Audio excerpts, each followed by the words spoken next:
Kapuso primetime queen Marian Rivera kumasa sa Spring Rain Challenge. Kasama ang Pinay member ng K-pop group na Eunice na si Alicia Parmisano.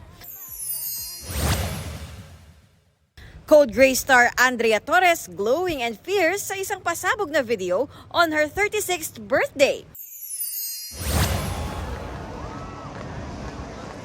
Colombian singer Shakira may pa-free concert sa pamosong Copacabana Beach sa Rio de Janeiro, Brazil na dinagsa ng milyong-milyong tao. Bukod sa powerful performance, namangha rin ang crowd sa drone show.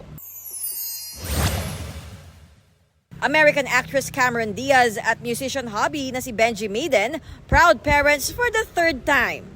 Sa Instagram ng Good Charlotte guitarist, sinabi ng 53-year-old Hollywood actress na isinilang ang ikatlo nilang anak via surrogacy, gaya ng dalawa pa nilang anak. Athena Imperial, GMA News.